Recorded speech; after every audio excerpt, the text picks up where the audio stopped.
Welcome to Storytime Round. Stay tuned. How it all began. Prince Echezona thought about his village, a pre-colonial kingdom filled with beauty and pride. His father, the king, was having his birthday celebration on this particular day like he always did once every year. It was a grand celebration with dignitaries from all over their neighboring villages. All came with gifts and good tidings for his father, who was a great king and a leader over a great kingdom. He was said to have united the whole kingdom and saved all their neighboring villages from a savage man-eating tribe that rose in his early youthful days. He rose as a great warrior and brought the kingdom together against an enemy. He led a campaign that totally wiped out the flesh-eating tribes from around them and drove the rest into the evil forest. Ever since then, the kingdom has been at peace. Once every year, all the kingdoms, chiefs, and royalties gather together to celebrate King Agomba. King Agomba had two sons. Ikena is the firstborn son and followed by Echezona, the second son. On this particular day, music filled the air. Beautiful dancers graced the dance floor. You could taste the aroma of exquisite dishes in the air. Echezona was sitting beside his brother at the prince's corner when one of the guards asked for an audience with him. The guard explained that one of the village chiefs, who happened to be his father's closest friend, was somewhere on the palace farm far away from the celebration.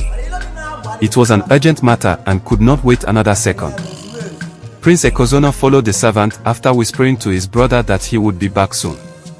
On getting to the palace farm, Prince Echezona saw Chief Ofodile on the floor, in the pool of his own blood, gasping for air amidst blood-flooded lungs. He quickly ran to the aid of the dying old man, removed the sword that was sticking out of his belly. Prince Echezona asked the old man, "Who did this to you?" Chief Ofodile managed to say, "My prince, I'm sorry to have failed you and your father the king." He coughed more blood before finally saying, "You are the true king of Udemba kingdom. The gods will not allow a bastard to sit on the throne." Chief Ofodile died, leaving Echezona to be more confused. As he was thinking of what to do, a dozen more palace guards arrived at the scene with two more of the village chiefs, Chief Amodi and Chief Onowiub. The guard that was with Prince Echezona ran towards them, pointed to Prince Echezona, and shouted, "My chiefs, the prince killed him. I saw it with my own eyes." They were in an argument and Chief Ofodile accused the prince of trying to take the throne. One of the chiefs, Chief Onowiub, shouted, "So it is you that killed our great king and wanted to cover it up by killing Chief Ofodile. The gods have exposed you." Prince Echezona, in panic and confusion, responded, "Did you say that the king is dead?" Chief Amodi laughed at the question and responded, "Don't act surprised, young prince. You have been caught. The king just died of food poisoning and the celebration has been put in disarray." "Ha ha," he continued hysterically, "it was a smart move, but you have been exposed. So just come quietly or it will be trouble. Your choice. I know you are great in hand combat, but don't think you can defeat all these soldiers." "I am innocent of your accusations, my chiefs," said Echezona. "And whatever that seems to be going on, I'm sure I'll get to the bottom of the matter. I will follow you." So Prince Echezona followed the chiefs with the guard back to the palace, not sure how to feel, at first realizing the demise of his father and now the fact that he is being arraigned before the entire community as the prime suspect. On getting to the palace, his brother and many other dignitaries were waiting to understand the situation. Some were waiting behind just to get gossip, others were just concerned citizens of Udemba kingdom.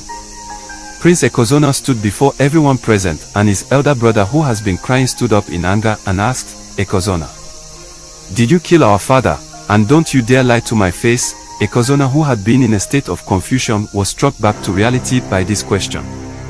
As he opened his mouth to answer in his defense, tears rolled uncontrollably. "Ikena, my brother," Echezona continued, "you know how close I was with our father. Is that why you decided to start lusting for the throne?" Interrupted Prince Ikena. "Father's praises finally entered your head and pushed you to make a move on the throne. What's next? You come and kill me and our mother? Well, brother, your actions are unforgivable, and for so I sentence you to death. Tomorrow morning at the market square." Princess Echezona could not believe his ears and eyes. It was like a horrible nightmare. Echezona slapped himself to wake up, but it was all too real. The guards came to take him away to be locked up till the time of death. Prince Echezona is struggling with the guards, trying to explain himself. There was no way to defend his innocence. Words failed to come forth. The whole congregation of people became divided into many groups, some sympathizers and others mocked and lashed out in anger. Gradually the crowd of people started dissipating until there was no one left except the chiefs and palace guards. It was the deepest time of the night when one of the guards came with also one of the village chiefs known as Chief Exequesri. Quickly, he said, "You have to leave. The gods will not let you die until they vindicate you," he said. He took him and showed Echezona the path to follow for his escape. Echezona, who was so grateful for this intervention, hugged him deeply, but on his way to escape felt that he still shouldn't just go like that. He wanted to talk to somebody, maybe his betrothed bride-to-be. Masenochi was the daughter of one of the village chiefs. Echezona liked her and looked forward to their union together. He couldn't bear the thought of probably not seeing her again. So he left the path that Chief Exequesri had cleared for him and wanted to go seek out Masenochi. He sneaked into Masenochi's compound and was about to knock on her room door when he heard the voice of a man. He decided to take a peek, and on seeing his brother with his betrothed kissing, in the middle of the night, on the very eve of their father's death and with him about to be executed in the morning, he lost his balance and knocked over a water pot by the side of the door, alerting the guards. That was when he was sighted. His brother quickly emerged, the alarm was raised and all the guards went after him. He could hear his brother shouting a command to the guards, "A large portion of land to the man that will bring me his head." He knew there was no other choice but to flee for his dear life. He ran into the evil forest. He has been running for 3 days trying to evade the persistent pursuers until the storm probably discouraged them from continuing, or maybe they just were too tired to continue. There was dead silence at the table as everyone couldn't believe their ears. Chief Echezona cleared the silence by shouting, "Wow! Wow! Wow, you have truly gone through a situation that can certainly drive any man crazy, but the gods brought you here safely." At which Echezona snapped, "Sir, you keep telling me what the gods have done for me, but all I see is what they have taken away from me. I used to have a perfect life." Chief Echezona laughed and said, "Perfect? Did you say perfect? So your brother with your betrothed was a perfect life?" "I am sure my brother Foster," interrupted Echezona. "My brother has always been known for being mischievous and wicked, but I never knew he would go this far. Well, this night you rest, my son. Tomorrow you can disturb your head. Also tomorrow, you will meet our king," concluded Chief Echezona on a finished high note. Echezona in his room could not sleep. Why would his brother kill their father? There was no fight, no quarrel whatsoever. What exactly was the problem? They have always been at peace. He, Echezona, was their father's favorite as the last son, but always respected his brother as the future king. Why would his brother kill their father for a throne that is already his own? And why would a brother whom he had never had a misunderstanding with, act so hateful towards him even to ask for his head? Shivers ran through his body again. Tears formed in his eyes once again.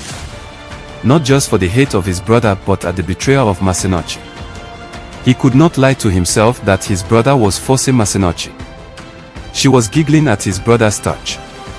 Rage rose within him. "Ikena will pay.